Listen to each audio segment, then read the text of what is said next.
J'espère que vous allez bien. Je vous souhaite la bienvenue dans un nouvel épisode de podcast. Aujourd'hui, j'ai le plaisir d'accueillir Marine. Merci beaucoup d'avoir accepté mon invitation. Est-ce que tu vas bien? Hello, merci beaucoup à toi. Écoute, ça va super en ce beau vendredi ensoleillé. Que demander de mieux? Ouais, de ouf. Est-ce que du coup, pour les gens qui ne te connaissent pas, alors nous, il faut savoir, déjà, je préfère le prévenir au début de l'épisode, nous, on se connaît très bien. Néanmoins, pour toutes les personnes qui n'auraient pas vu ton compte, etc., est-ce que tu peux nous dire qui tu es, ce que tu fais dans la vie et à quoi ressemble ton quotidien? Ça marche. Eh ben, écoute, je suis Marine. Donc là, on a un super duo de Marine pour l'épisode. Ça va faire 4 ans maintenant que je suis à mon compte. J'accompagne les personnes qui veulent se lancer dans la publicité méta, que ce soit en les accompagnant, en les formant ou ceux qui veulent me déléguer totalement leur stratégie mise en place, gestion des campagnes, tous ces trucs super fun. Je suis désolée d'avance si certains entendent un chien aboyer. C'est Mousse, mon chien, qui a décidé vraiment de dire non, je vais pas me taire pendant l'enregistrement de podcast malgré que je lui donne des friandises. Donc voilà à quoi ressemble mon quotidien. Vraiment, mon quotidien ressemble à ça. Être en rendez-vous, gérer les campagnes, profiter du beau temps et profiter de mon chien et lui dire, s'il te plaît, laisse-moi travailler tranquille. T'inquiète, Aide-moi il avait le droit de participer au même de temps. participer. Oui, Ça va. on l'accepte, t'inquiète pas. Après les chats, on accepte les chiens. Est-ce que selon toi, aujourd'hui, on va du coup parler de la pub. Je sais que beaucoup peuvent ou avoir déjà essayé ou avoir eu l'impression d'avoir gaspillé leur argent, voire même certains ont peur de se lancer. Est-ce que selon Mm. toi, la pub est fait pour tout le monde? Est-ce que tous les business peuvent se lancer en pub ou est-ce qu'il y a des business qui sont mieux que d'autres? Alors, principalement, si déjà on a quelque chose à vendre, directement ou indirectement, ça peut être intéressant. Ensuite, il faut voir qu'est-ce qu'on a à vendre.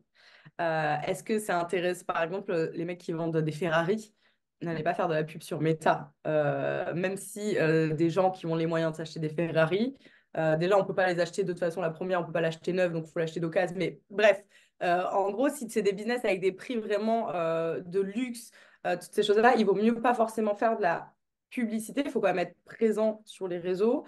Faut quand même se montrer, mais tu vois, Hermès ne va pas faire de pub, Chanel, Dior vont pas faire de pub parce que ça rentre pas de toute façon dans leur stratégie de com. Eux, Ok. ils partent du principe qu'ils n'ont pas besoin de ça. Donc, si on fait partie de cette catégorie de business-là et qu'on nous écoute déjà, merci beaucoup, c'est super cool. Moi, je me sentirais flattée, perso. Ça va pas forcément être le plus intéressant. Si, pareil, on a des business où ça va être interdit de faire de la publicité, notamment les business pour le CBD, c'est très compliqué. Ce serait compliqué de faire approuver ces pubs, bien que ça soit en train de changer et qu'ils ont compris la différence entre le CBD et le reste. Donc ça, on n'a pas le droit pour tout ce qui va être aussi style hypnose, thérapie, toutes ces choses-là, c'est très difficile à faire de la publicité à cause des règles de pub. Ok. Donc, en soi, on peut, si on arrive à bien contourner les règles, si on arrive à pas utiliser des mots trop forts et trop dans le thématique. Mais voilà, pour ce genre de business-là, c'est un peu compliqué. Après, pour tous les autres, prestataires de services, ceux qui vendent des produits digitaux, ceux qui vendent des produits physiques, ça va être intéressant effectivement d'utiliser la pub pour leur business, quoi. Je savais pas qu'il y avait des business qui étaient interdits au niveau de la pub.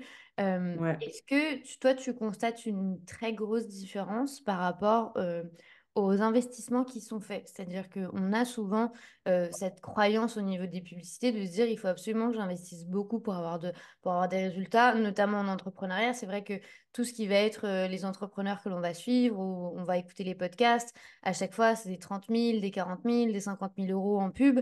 Et c'est vrai que ça peut paraître assez Énorme. énorme, voilà, que je n'osais pas le dire, mais c'est quand même des budgets énormes en termes de publicité.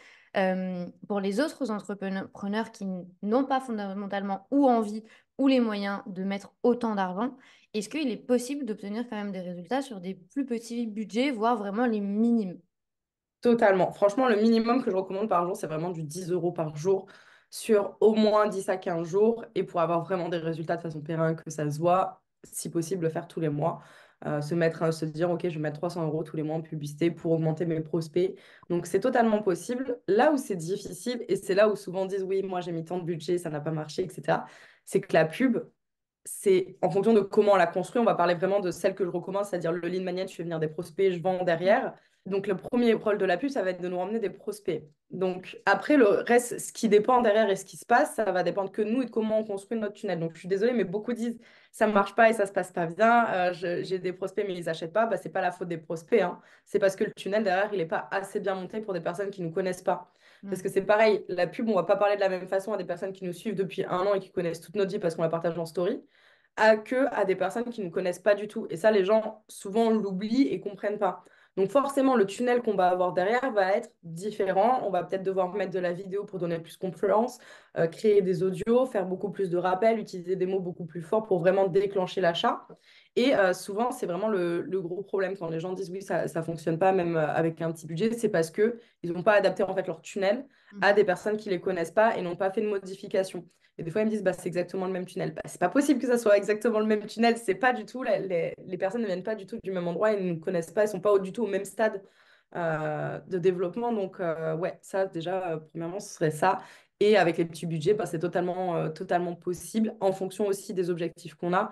Si on me dit, voilà, j'ai un budget de 300 euros par mois et je veux faire 30 000 euros tous les mois, et ben, va falloir cravacher derrière, autre que sur la pub, mais aussi en organique, toutes ces choses-là, puisque c'est aussi, ça serait quand même possible. Tu vois, j'ai une cliente, c'est ce qui s'est passé sur un de ses lancements. On a fait même plus, budget 400 euros, et on a fait que du retargeting. Mais cette cliente-là, elle charbonne sur Insta comme jamais. Elle a une communauté qui est énorme, hein. Elle a 25 000 ou 25 ou 40 000. Entre 25 et 40 000 personnes. Le gap est énorme, mais j'ai plus le chiffre en tête. Donc, en fait, elle est ultra suivie. Mhm. Elle a créé énormément de contenu. Donc, déjà, si elle a fait tout ce travail en amont, moi, quand j'arrive avec la pub, ben, c'est facile. En fait, je sais que ça va se vendre parce que je vais faire du retargeting, je vais recibler les bonnes personnes Est-ce et que, qu'elle, elle a déjà. pour les gens juste qui nous écoutent, est-ce que tu peux juste redéfinir ce que c'est que le retargeting pour les gens qui ne le- sauraient pas ce que Ouais. c'est? Le retargeting, ça va être le fait de cibler toutes les personnes qui nous connaissent sous différentes formes. Ça peut être les personnes qui nous suivent sur Insta ou qui ont interagi avec notre compte, des personnes qui, sur Facebook, qui ont rejoint notre liste email, qui sont venues sur notre site. Typiquement, sur les sites de e-commerce, ils sont très forts. Moi, j'adore faire des paniers abandonnés que je ne commande pas souvent. Quand j'ai pas le moral, je vais sur un site, je fais un maxi panier et je me dis ça va mieux, même si ça n'arrivera jamais chez moi. Et comme par hasard, 2 jours après, je vais être reciblée avec des publicités qui vont me montrer ces produits-là. Donc ça va être du retargeting. C'est vraiment une technique de vente qui permet de recibler un public chaud. Et donc, quand on fait ça, bah, ça marche du feu de Dieu. Mais pour ça, il faut vraiment travailler en amont tout son organique, Mm. travailler sa grosse communauté. Plus on va avoir une grosse communauté, plus ça va être intéressant.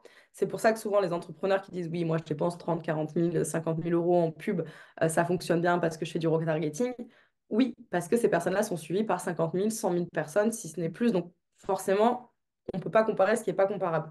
Donc voilà, si on me dit, voilà, moi j'ai 300 euros de budget, je veux faire 30 000 euros et par contre, je ne veux pas faire de story sur Insta, pas de live, je ne veux pas publier plus d'une fois par semaine, je ne veux pas envoyer de newsletter, si ça, bah, forcément, ce ne sera pas possible, quoi. Les Ouais. personnes, enfin, ce ne sera pas possible d'atteindre ces résultats-là. Donc vraiment, il faut comprendre que la pub et l'organique, c'est 100% complémentaire. Ok, et du coup, en t'écoutant, du coup, je sais que les gens vont se poser la question, quand est-ce que c'est le bon moment, du coup, pour se lancer dans de la pub, puisque au vu de tout ce qu'il faut faire, du coup, à côté, parce qu'on le verra après par la suite, la stratégie de pub, et que ce n'est pas magique, il y a Mm, beaucoup de choses mm. à travailler autour. Quel est le bon moment et à partir de quel moment, toi, tu recommandes de se lancer dans la pub? Parce qu'au vu de ce que de ce que tu es en train de dire, on ne peut pas réellement se lancer dès le début dans la pub. Ah non. De toute façon, faut pas, ça serait une perte d'argent et une perte de temps.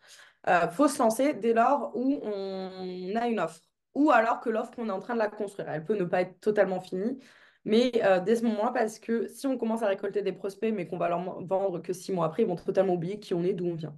Donc moi, je conseille de au moins avoir une offre ou savoir qu'elle va sortir et du coup d'avoir son lead magnet spécifiquement pour cette offre. Comme ça, imaginons, là on est donc début mai, mon offre elle sort début juillet, bah, ça sera intéressant de commencer à récolter des prospects dès maintenant avec mon lead magnet adapté. Ça sera intéressant de commencer à récolter des prospects pour cette offre-là. Donc, je peux déjà commencer parce que je sais que mon offre elle va sortir et je sais qu'il va me falloir des prospects qualifiés. Donc, on peut commencer à ce niveau-là. Ça ne va pas du tout dépendre du nombre de followers qu'on va avoir sur Insta ou du nombre de personnes qu'on a déjà dans notre liste email. J'ai des clientes, on a commencé, elles avaient 50 personnes dans leur liste email. Tu vois, on partait vraiment de quasi rien. Et juste, bah, on savait que tout était en train d'être construit et qu'il nous fallait des gens de toute façon pour vendre dans 2 mois. Donc, il fallait commencer maintenant à attirer des personnes qualifiées. Donc, en fait, ça va dépendre surtout de ça. Quand est-ce que sort notre offre? Est-ce qu'elle est déjà créée ou pas? Comment est-ce que ça va se dérouler pour le lancement de cette offre-là? Vraiment, une fois qu'on a toutes ces cartes-là, on peut commencer à faire de la pub. Ouais. Mais pas se réveiller 2 semaines à l'avance et se dire, bah, là, du coup, j'ai mon offre qui sort dans 2 semaines, je vais essayer de faire de la pub. Il y a quel délai, toi, tu recommanderais pour justement mettre tout ça en place? En vrai, comme un lancement classique, j'aime bien partir sur les 3 mois. Dire que pendant 1 mois et demi, 2 mois, on récolte des prospects qualifiés pour cette offre. Et le dernier mois avant notre lancement, ça va être des pubs pour les masterclass si on fait du live ou atelier, workshop, appelez ça comme vous voulez, mais pour les événements live, ça va être surtout ça. Et c'est ça qui va vraiment aider à ce qu'on puisse réussir notre lancement. Si on se réveille 2 semaines avant en disant, oh, Pompélope, je veux faire 10K de vente, j'ai rien prévu. En plus, c'est le sbul pour mon lancement, il n'y a rien qui est prêt.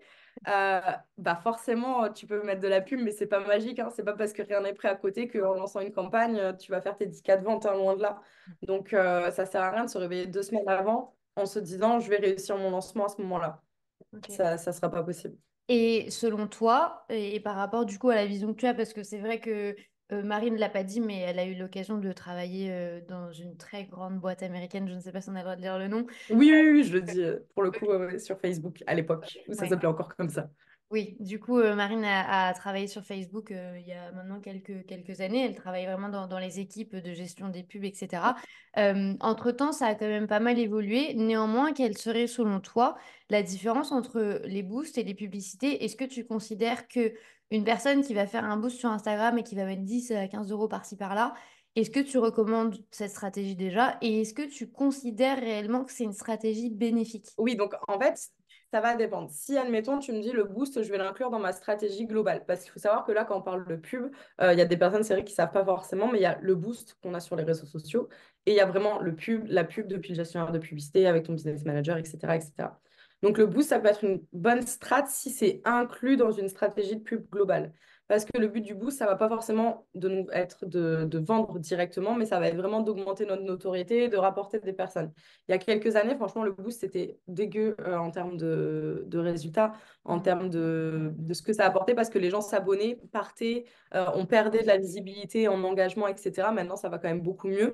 Donc, si ça s'intègre dans une stratégie globale, pourquoi pas? Maintenant, si c'est juste dire, bah voilà, moi, je booste tous les mois 10 euros tous les mois, ça va pas apporter grand-chose. Donc, il vaut mieux garder ces 10 euros que de les gaspiller là-dessus parce que ça apportera rien. Si on l'inclut dans une strate globale, ça peut être intéressant, effectivement.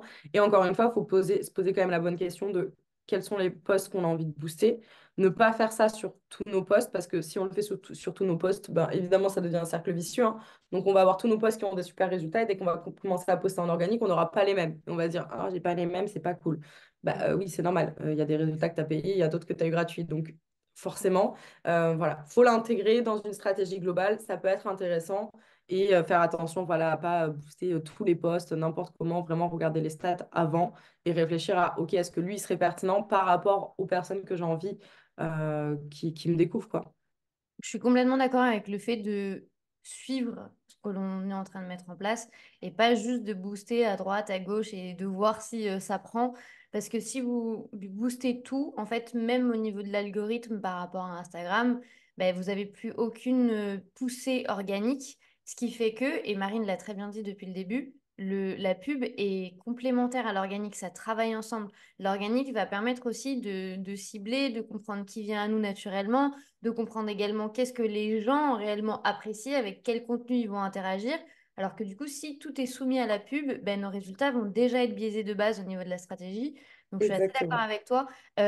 T'expliquais du coup que le boost, fondamentalement, n'était pas réellement là pour vendre, enfin, il était surtout là pour gagner en notoriété, etc. Est-ce que selon toi, la pub a vocation à vendre? Parce que c'est vrai que généralement, du coup, le premier truc qui ressort, c'est ma pub n'a pas marché, ça n'a pas vendu. Mais est-ce que réellement c'est cette finalité-là qu'on l'on attend de la pub? Alors, encore une fois, souvent ceux qui disent ça, c'est d'ailleurs ceux qui n'ont pas choisi le bon objectif pour faire vendre. Parce qu'il faut savoir que sur Meta, quand on arrive au niveau de notre gestionnaire de pub et qu'on veut créer une campagne, on a plein d'objectifs qu'on va sélectionner. L'objectif trafic, achat, prospect, notoriété, etc. Et souvent, c'est des personnes qui vont lancer des campagnes trafic parce qu'elles ne savent pas faire. Et donc, c'est pas, c'est sans jugement ce que je vais dire. C'est genre, elles ne savent pas faire, elles essayent. elles vont lancer des campagnes trafic et elles vont dire, bah, j'ai pas eu d'achat. Bah oui, parce que le but de la campagne trafic, c'est de ramener du trafic sur son site internet et pas de ramener des achats. Donc, à partir de là, si tu as des achats, c'est cool, mais c'était vraiment pas le but de la campagne. Les campagnes prospects, comme son nom l'indique, ça va être de nous ramener des prospects qui sont qualifiés, donc des personnes qui vont laisser leur adresse mail, leur numéro de téléphone, les informations de contact dont on a besoin. Et après, il y a la campagne achat qui, elle est là du coup pour vendre. Et effectivement, avec ce genre de campagne-là, c'est comme ça on va pouvoir faire de la vente directement depuis Meta. On va pouvoir avoir vraiment tous nos données, tout ce qui nous intéresse aussi pour analyser derrière. Mais tout part de l'objectif euh, et l'objectif va faire une partie des résultats. Forcément, tu lances deux campagnes identiques, une trafic et une prospect pour ton téléchargement de ton lead magnet. Mais celle qui va forcément le mieux marcher, c'est celle prospect, puisqu'elle est là pour aller chercher des personnes qui vont effectuer cette action. Donc, la finalité, en fait, de gérer de la pub au lieu de la vente, ça va être vraiment de... Ça va toucher sur tout ce qui est notoriété et chiffre d'affaires d'une entreprise. C'est vraiment dans une strate globale, se dire, bah là, je fais de la pub, je sais qu'elle va pas me faire vendre directement, par contre, je vais augmenter ma notoriété. Et moi, ça m'intéresse d'augmenter ma notoriété parce que dans 6 mois, je vais lancer un mastermind qui va coûter tant, etc. Donc, il faut que je sois quand même devenu beaucoup plus célèbre, entre guillemets, si on peut dire ça comme ça. Mais ça va être vraiment sur plusieurs facteurs que ça va jouer. Donc, notoriété, asseoir son expertise aussi, puisque plus on va être vu, plus les gens vont dire, OK, bon, ben, elle sait de quoi elle parle, même s'il faut quand même se méfier et se renseigner avant d'acheter ou quoi.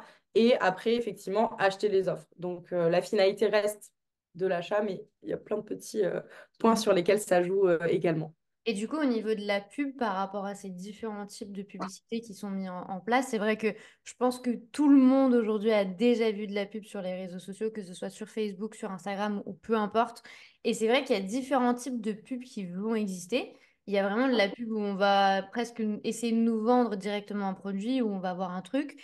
Et les pubs qui vont nous rediriger vers un produit qui va être gratuit, par exemple une masterclass, un truc à télécharger, etc.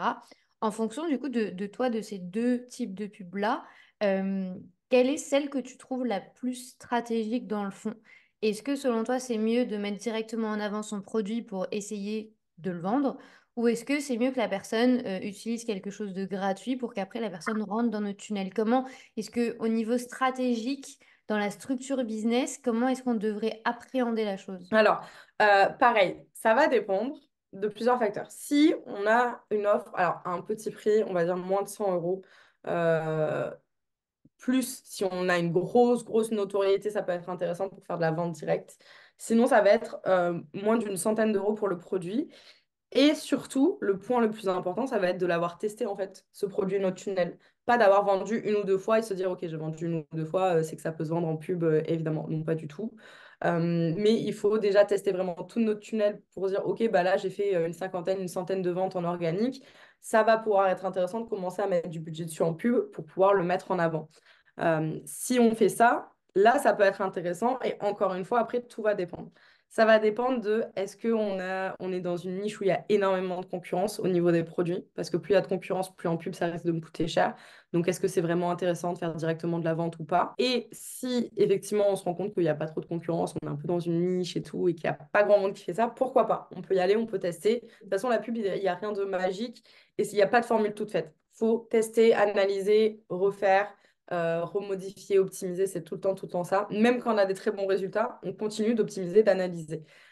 Et après, effectivement, pour les prospects, moi, je préfère, perso, ça, sauf pour certaines catégories du coup de business, comme je disais. Mais moi, je préfère lancer des campagnes pour des lead magnets pour plusieurs raisons. C'est que ça va permettre derrière de vendre des produits aussi qui sont beaucoup plus chers que ceux qu'on mettrait, enfin, cher. Tout est relatif encore une fois, mais avec des prix beaucoup plus élevés que Ouais. ceux qu'on mettrait directement en publicité parce que ça permet de donner confiance aux gens, ça permet qu'ils découvrent notre expertise, qu'ils nous découvrent nous, qu'ils soient sûrs de leur achat, etc. De vraiment créer un vrai lien. Et surtout, ça nous permet donc de récupérer des prospects qui, si ils n'achètent pas là maintenant dans la séquence mail, vont quand même rester dans ma newsletter et potentiellement vont pouvoir acheter d'ici 3, 4, 5, 6 mois. Et souvent, quand ça se passe comme ça, ils prennent pas du coup l'offre la moins chère dans notre catalogue, mais souvent une offre beaucoup plus premium aussi parce que ça y est, ils sont décidés.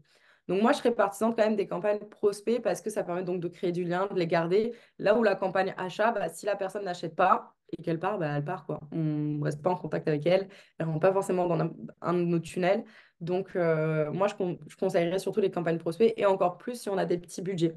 Mm. Si on a 10 euros à mettre par jour, on va pas tenter des campagnes achats. On va rester sur des campagnes prospects, puisqu'encore une fois, les campagnes achats, on va se mettre indirectement en concurrence avec des entreprises comme Nike, la Fnac, toutes ces entreprises-là qui dépensent des milliers d'euros par jour. Parce que bah, moi, je vais dire, OK, je cible les femmes entrepreneurs, mais la Fnac cible les femmes, je sais pas, qui aiment lire.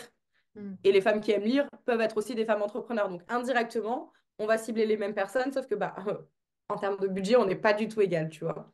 Ouais. Donc, c'est vrai que par rapport à ça aussi, je préfère quand même les campagnes prospects. C'est vraiment plus intéressant à ce niveau-là.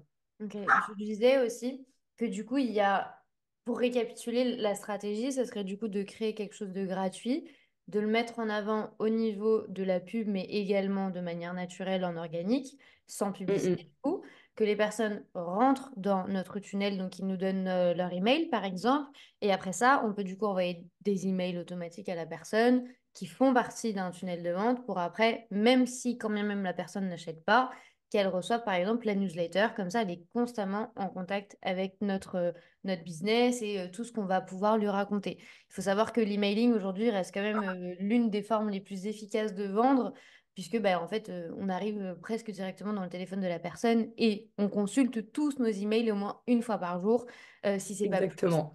Donc, dans tous les cas, ça reste quand même très stratégique.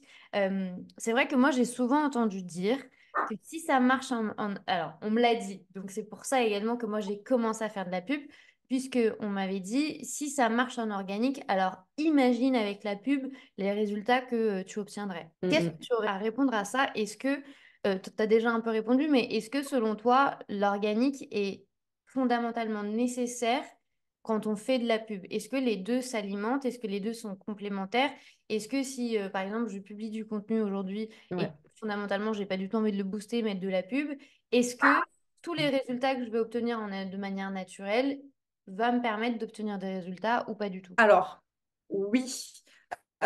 C'est totalement lié enfin, pour moi, je ne dissocie pas l'un et l'autre. En tout cas, l'organique peut fonctionner sans pub, mais la pub ne fonctionnera jamais aussi bien s'il n'y Mhm. a pas d'organique derrière qui va suivre. Parce que l'organique, ça va alimenter en fait toute la machine learning de Meta et ils vont classer dans des petits serveurs là toutes les personnes qui viennent commenter, liker, enregistrer nos posts, qui viennent visiter notre profil, cliquer sur nos liens, voir nos stories, réagir, nous envoyer des messages. Ils vont tout classifier. Et plus on est actif, plus on a d'engagement, plus on publie, plus ils auront donc d'informations. Et donc derrière, les pubs seront de plus en plus performantes. Et je le vois hein, quand j'ai des clientes qui sont présentes en ligne et qui sont motivées, et qui ont envie, et quand j'ai des personnes qui me disent non, j'ai pas envie de publier, d'être active et tout, et qui me disent mais je veux quand même vraiment lancer de la pub, ok, bah, on fait un test et je te montre que c'est pas la bonne technique bah, c'est pas la bonne technique. Parce que les gens, en fait, ils vont arriver sur un compte Insta, ils vont, avant d'effectuer une action ou avant d'effectuer un achat, ils vont dire, ah ouais, bah, en fait, le mec, il est pas actif depuis 6 mois, bon, bof, quoi. J'ai Ouais. pas forcément envie d'aller chez lui. Et c'est totalement normal. Donc, c'est 100% complémentaire là-dessus. Il faut se dire aussi que tout le travail qu'on fait en organique payera un jour aussi pour la publicité. Donc, des fois, on va pas voir les résultats de suite. On se dit, tiens, j'ai Mm. eu que 20 likes, 2 commentaires et 4 enregistrements, mais c'est pas ça qui empêche d'avoir des résultats et de faire des ventes. C'est pas le nombre de commentaires ou le nombre de likes qu'on va avoir sur une publication qui va faire qu'on vend derrière. Donc, n'arrêtez pas de publier. Évidemment, il faut quand même que vous vendiez. Si ça ne vend pas, c'est qu'il y a un autre problème encore. Mhm. Mais ne vous focussez pas en tout cas sur les résultats vraiment directement de l'organique. Si ça vend, c'est parfait, ça sera vraiment performant pour la pub derrière, quoi. Mhm. Est-ce que, du coup, par rapport à tous ces différents points que tu as évoqués depuis le début, que ce soit par rapport à de la communauté, par rapport à la création du contenu, par rapport au freebie, par rapport à plein de choses, est-ce que tu aurais un conseil à donner sur le premier pas? Imaginons, on a une personne ou qui a déjà fait de la pub ou qui n'en a jamais fait parce que justement elle a peur de jeter son argent par les fenêtres. Quelle serait fondamentalement la première chose que tu lui dirais? Je vous donne un exemple concret. Moi, c'est vrai que j'avais très peur de la pub aussi. J'avais peur d'investir.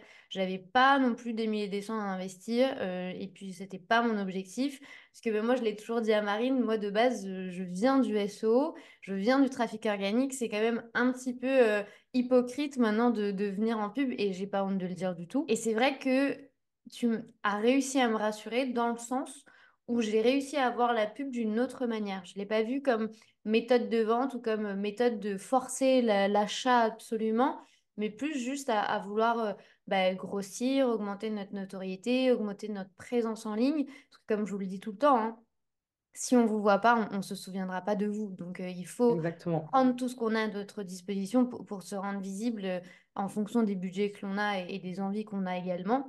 Euh, Quelle est la première chose que toi, tu recommanderais à une personne justement qui est dans cet état ou de peur ou de méfiance ou de se dire bah, ça va pas assez vite, mais quand bien même, j'ai pas envie d'investir des milliers et des cents. Qu'est-ce qu'on fait? Alors, plusieurs réponses. À la personne qui a peur, c'est vrai qu'il y en a beaucoup et il y en a pas mal qui m'ont dit ouais, j'ai un peu honte et tout, devoir faire la pub, tout ça. Bah, allez voir le compte en banque du PDG de Nike, je sais pas, je pense pas que lui il ait honte, tu vois. Je pense que lui, il voit les zéros qui s'affichent tous les jours et il se dit c'est bien, c'est pour ça que je taffe. Mm. Je veux dire, c'est vrai qu'il y a cette culture-là dans l'entrepreneuriat qui est de je dois tout faire, self-made et tout, blabla. Non, mais c'est n'importe quoi, tu vois. Je veux dire, pourquoi se priver d'outils qui permettent d'atteindre nos objectifs souvent plus rapidement, de les dépasser, de faire autre chose et qui nous ouvrent vraiment des portes de, enfin, plein de possibilités. Pourquoi avoir honte de ça? Il n'y a pas à avoir honte de ça. Pourquoi avoir honte d'investir dans le budget marketing de sa boîte? Parce qu'à partir du moment où on se lance à notre compte, on n'est plus juste une personne qui font ça pour délirer, quoi. Parce que si on fait ça effectivement pour le fun, on va pas vous casser pas la tête, couper le podcast et aller vous éclater, quoi. Donc, si on part du principe qu'effectivement, on est chef d'entreprise, donc on a des pôles différents à gérer, le marketing, la communication, en interne, la gestion relation client, vraiment toutes ces choses-là, ben, Mhm. dans toutes les boîtes, il y a un budget marketing qui varie, qui peut être de 100 euros, comme 20 000 euros, comme 100 000 euros, comme 1 million en fonction des boîtes. Et c'est normal. Avant, qu'est-ce qu'ils faisaient? Bah, ils mettaient dans les pages jaunes, ils mettaient des flyers, ils mettaient des cartes de visite partout. C'était ça le budget marketing qui a évolué. C'est simplement se dire, c'est d'une autre façon. Donc souvent, ce qui se cache derrière, c'est aussi la peur d'être méga visible et on se dit en pub, bah, là, d'un coup, plein de gens vont nous voir. Ouais. Donc effectivement, beaucoup de gens risquent de nous voir. Donc il faut quand même qu'on soit prêt à plusieurs choses, à recevoir des critiques, parce que des débiles, il y en aura toujours. Franchement, moi, des fois, avec une cliente, vraiment, la pauvre, elle est dans une niche où il y a beaucoup, beaucoup de rageux, et elle apporte quelque chose de totalement nouveau. Et du coup, on s'envoie des screens, et elle me dit, non, mais en fait, ils n'ont même pas compris que les rageux vont nous donner de la visibilité. Donc ça, c'est vrai, il faut qu'à chaque fois que vous voyez un commentaire négatif sous vos pubs, vous vous dites, bah merci.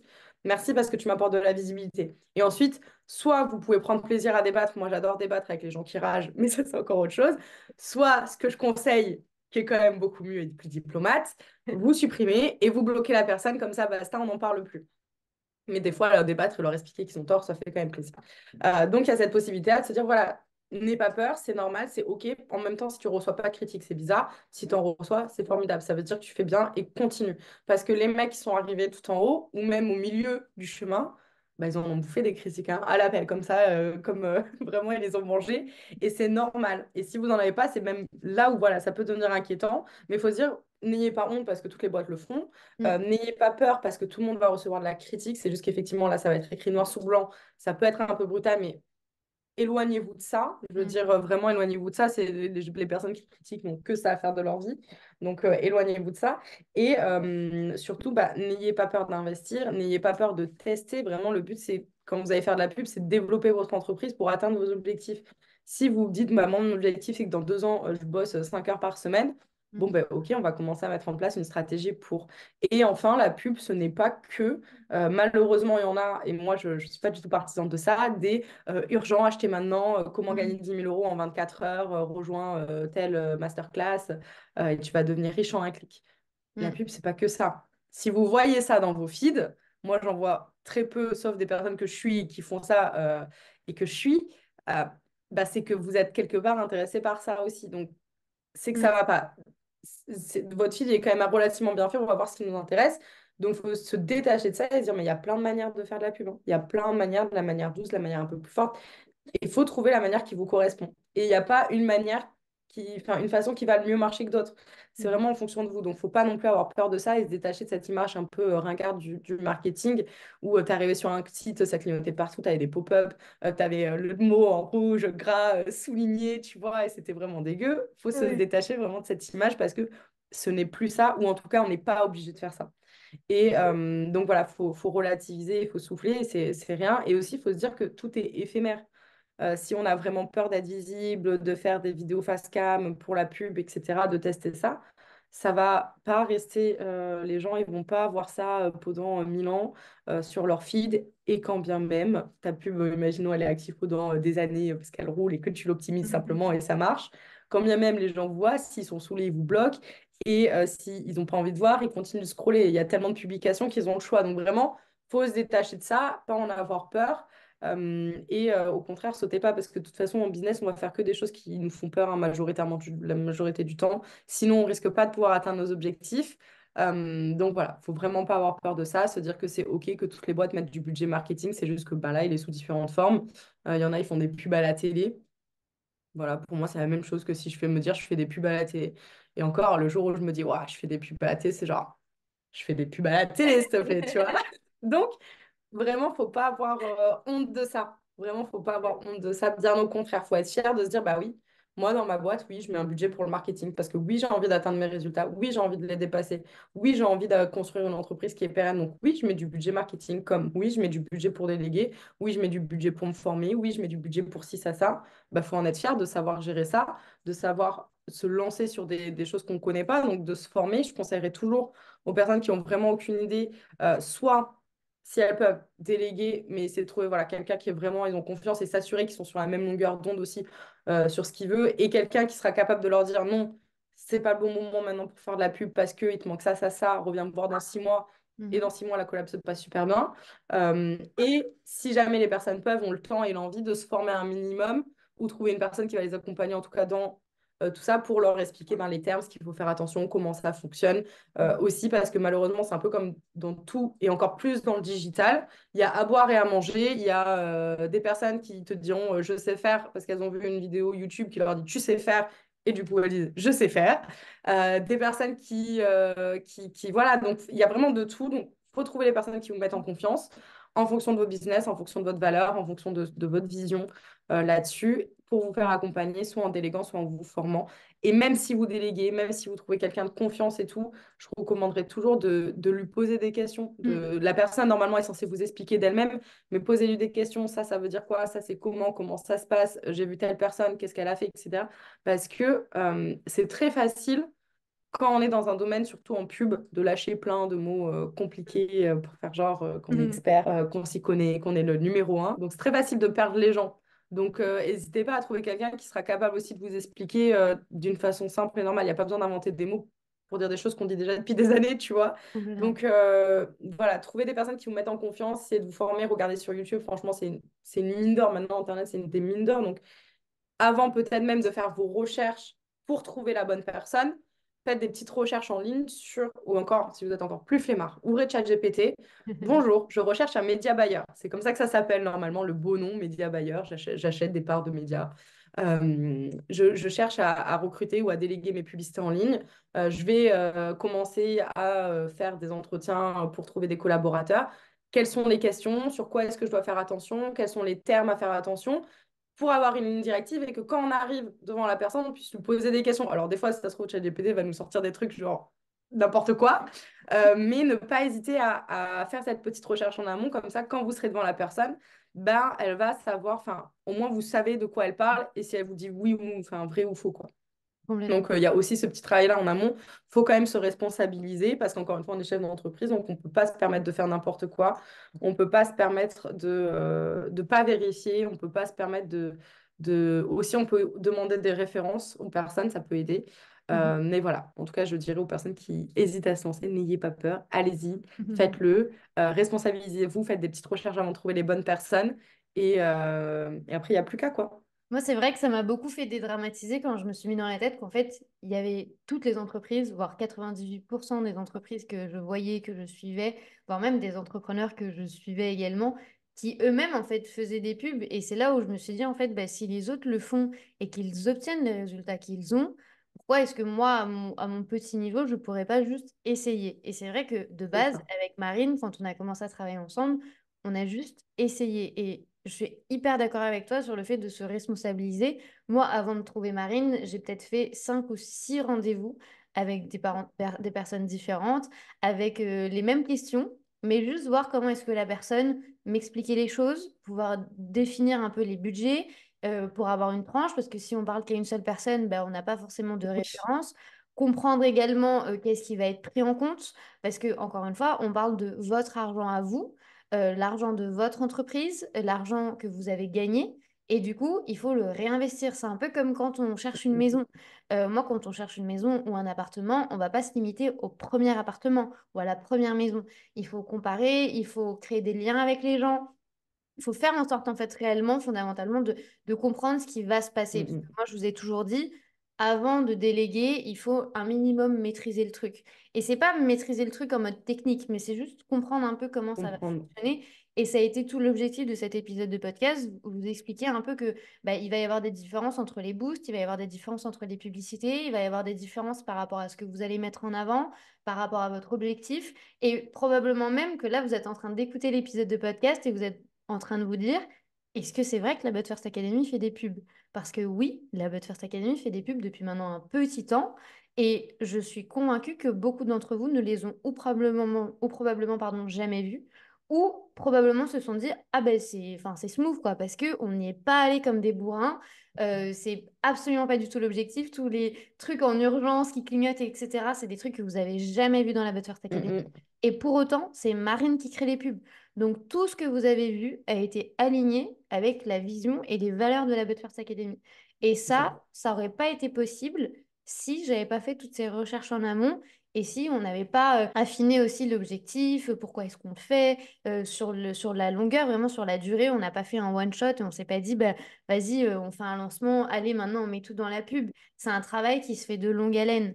Et pour C'est autant, ça. je vais vous rassurer, on n'investit pas 10 000 € en publicité. Non, non, mais pas du tout. On Ouais. est dans des budgets très raisonnables, d'ailleurs, qu'on a déjà cités, Complètement. et c'est 100% OK. Et c'est aussi de se dire, tu vois, c'est du test, c'est beaucoup de tests, beaucoup d'apprentissage. Donc, pareil, dans les prestataires, alors, certains vous diront direct, tu peux mettre 3 000 € en pub, bah, mets Mm, direct tout ton budget marketing de l'année, comme ça, tu rentabilises vite et tu repars vite. Personnellement, je conseillerais, mais jamais de la vie de faire ça.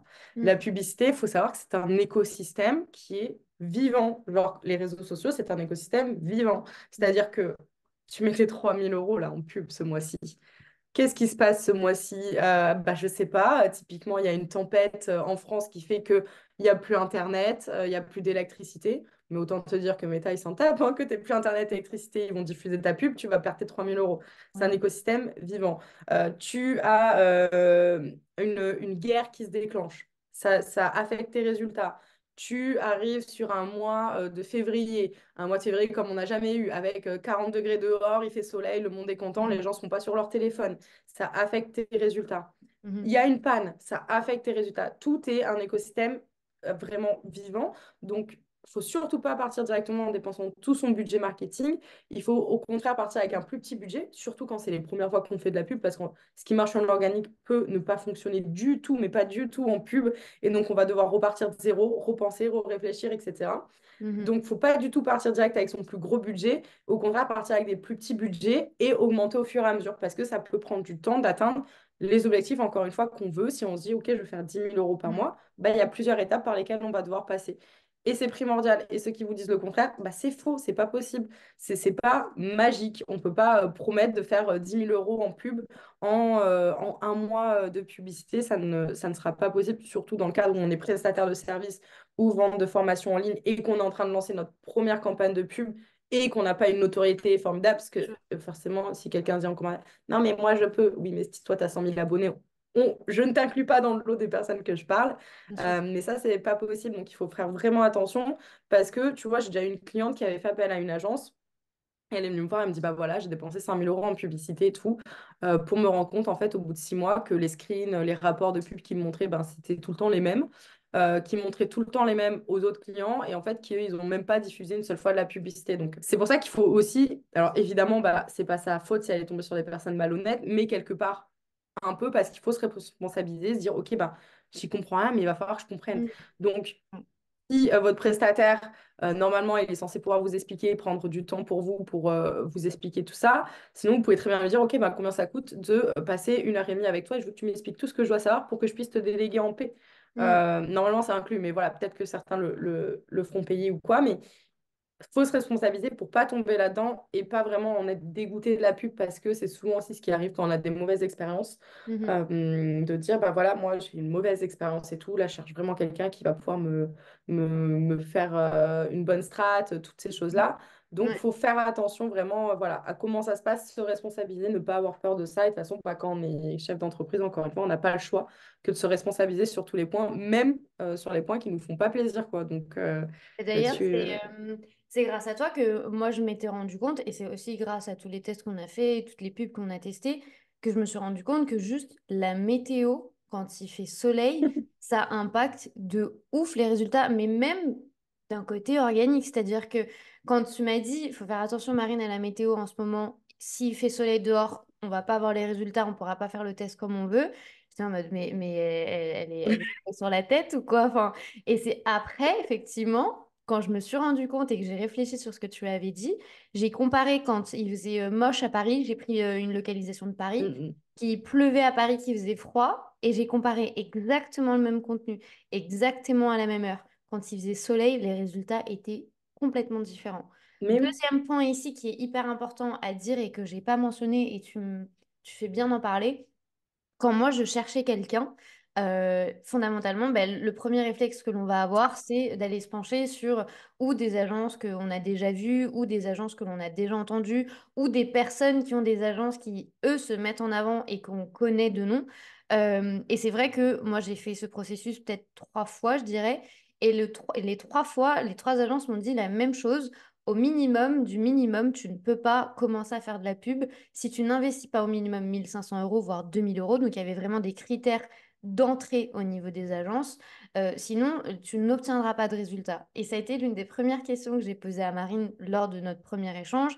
Ça a été, OK, moi, je n'ai pas 1 500 euros à mettre dès le début en pub. D'ailleurs, je ne pense même probablement jamais les mettre parce que c'est quelque chose en plus. C'est pas la base de tout mon business. Est-ce que même comme ça, on va obtenir des résultats? Et aujourd'hui, je ne vais même pas la laisser répondre oui, sinon ça ne ferait pas 1 an et demi qu'on travaille Oui. ensemble. Donc, vous n'allez pas forcément que vers de ce que vous pensez ou ce qu'on vous dit. Allez vérifier l'information, comme tu le disais très bien, c'est vraiment un écosystème qui est vivant et il y a plein de facteurs qui influencent, notamment la météo. Franchement, moi, je pensais jamais que la météo allait influencer quoi Mais que ce oui, à soit. chaque fois, on me regarde bizarre quand je dis, je suis en mode, mais non, c'est logique. Moi, quand il fait beau, mais mon ordi, je le ferme et j'en profite du temps dehors. Et c'est pareil pour tous ceux qui peuvent se le permettre. Mhm. Donc, et à chaque fois, c'est vrai, on me regarde bizarre et tout. Hier encore, on m'a envoyé un message en mode, oui, ça va, tout se passe bien. Bah oui, mais écoute, bah là, c'est le pont. Manque de bol. Pour la première fois depuis très longtemps, on a un temps magnifique partout. Donc, crois-moi bien que les gens, ils en ont un peu rien à faire pour le moment de la campagne qui tourne. Et ils sont en train de profiter du soleil. Donc, attends 3 4 jours que le mauvais temps revienne et ça sera Complètement. bien. Donc, Complètement. faut vraiment voilà, faire attention à ça. Et la météo joue beaucoup, surtout dans les premières périodes où il commence à faire beau. Quand on est au mois de juillet, août, là, c'est encore différent parce que personne ne fait de la pub. Donc, c'est un très bon moment pour faire de la pub. Mais voilà, quand on arrive au mois de avril, mai, que c'est les premières fois où il fait beau, mais laissez les gens profiter et mettez-le vous dans le crâne que pour l'organique comme pour la pub, les gens veulent profiter du beau temps et que c'est pas leur priorité, les réseaux, etc., etc. Donc, forcément, ça aura un impact derrière, quoi. Comment est-ce qu'on fait du coup maintenant que les gens ont quand même pas mal d'informations sur les pubs, sur les boosts, sur tous les critères à prendre en compte, les stratégies, etc., mais qui n'ont fondamentalement ou pas le temps ou qui n'y connaissent rien? Toi, tu as 2 approches, soit tu fais, soit Ouais. tu nous montres comment on fait. Est-ce que tu peux nous dire comment on fait aujourd'hui pour pouvoir travailler avec toi et sous quelle forme ça se fait en tout cas? Ouais. Alors, pour les personnes qui vont avoir un petit budget, vraiment un tout petit budget, j'ai développé une offre exprès pour elles qui s'appelle Lead Flash, qui est vraiment tout le process que je fais quand on me délègue des pubs pour des lead magnets, pour faire venir des personnes à des masterclass, pour augmenter notre liste email. Donc, dedans, il y a toute la partie technique des pubs. Il y a la partie sur les visuels avec des templates. Il y a des templates de mail pour les séquences mail derrière. Il y a des templates de masterclass pour notre masterclass live. Bref, tout est là pour faciliter vraiment tout, la création de A à Z si on a besoin du lead magnet. Et si on n'en a pas besoin, bah, toute la partie pub. Donc, il y a ce produit-là qui s'appelle Lead Flash, qui est à 89 € TTC. Et vraiment, ça a été pour voilà, les personnes qui n'ont pas trop de budget, mais qui ont envie de faire et qui ont envie de faire par elles-mêmes. Parce que bah, y a des personnes qui sont super motivées, mais manque de bol, bah, elles n'ont pas le budget. Il faut arrêter de dire que des fois, non, c'est juste que les personnes ne veulent pas acheter. Non, il y a la vie à côté, en fait. Donc, il y a des personnes qui n'ont juste pas le budget. Donc, il y a des offres qui sont en tout cas pour ces personnes-là.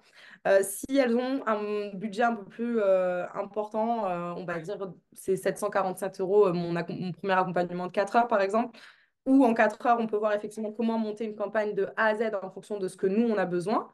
Donc ça, c'est totalement possible. Et après, si on veut déléguer du coup la gestion de ces campagnes, dans ce cas, là, on voit ensemble à travers un appel découvert, puisque ça dépend vraiment des besoins de la personne. Et aussi si c'est intéressant. Moi, j'ai pas peur de dire à des personnes, ça m'arrive très souvent en appel découverte, non, c'est pas le bon moment pour toi. Là, en vue de ton budget, en vue du stade de ton business, ça sert à rien, tu vas gaspiller. Donc voilà, si jamais on a des doutes ou quoi, n'hésitez pas à m'envoyer un message ou à booker un appel découverte en fonction des besoins et des questions qu'on a. Mais voilà, il y a un peu toutes ces possibilités-là. Donc, on veut sur Insta ou sur mon site internet avec grand plaisir. Et encore une fois, il ne faut pas hésiter à poser des questions parce que c'est un investissement. La pub, c'est un investissement. Moi, quand j'investis en bourse ou quand j'achète des cryptos ou quoi, je me renseigne, je pose des questions et c'est la même chose. C'est exactement la même chose pour la pub. Donc, il ne faut vraiment pas hésiter à poser des questions s'il y en a. De toute façon, je vous mets tous les liens juste en dessous de cet épisode de podcast. Vous aurez tout, le lead flash, vous aurez également, par rapport aux accompagnements, je vous mettrai également l'Instagram de Marine. Je suis un peu, je suis pas la meilleure personne pour en parler, mais je vais quand même le faire parce que moi, Marine, ça a été l'une de mes plus belles rencontres business et j'ai pas honte de le dire, Oh, vraiment je de vais pleurer. loin. Non, non, c'est pas l'objectif, mais et je fais très Mm. rarement ça en épisode de podcast. Mais c'est vrai que Marine, elle fait bien au-delà que juste de la pub. Vraiment, on est sur un côté stratégique. Elle est constamment là à me dire, écoute, on va tester ci, on va tester ça. Elle regarde ce qui se passe ailleurs. Elle rapporte de nouvelles idées à la But First Academy aussi. Vous avez probablement déjà vu plein de trucs. Ben, à la moitié, c'est Marine qui a eu l'idée, notamment les Summer Games. L'idée vient complètement de Marine et on a bossé le truc ensemble. Donc, comme quoi, la But First Academy ne serait pas ce qu'elle est aujourd'hui sans le travail qu'on fait ensemble. Donc, je ne peux que, bien entendu, la recommander. Et vous savez que je vous recommande à chaque fois que des personnes que j'aime vraiment et avec qui j'ai Merci. déjà travaillé. Donc, je vous mets tout juste en dessous de cet épisode. Merci. Si vous avez la moindre question, surtout, n'hésitez pas. Et nous, je te dis bah, à très vite en vrai. Bah oui, hein. À très très vite. Merci beaucoup.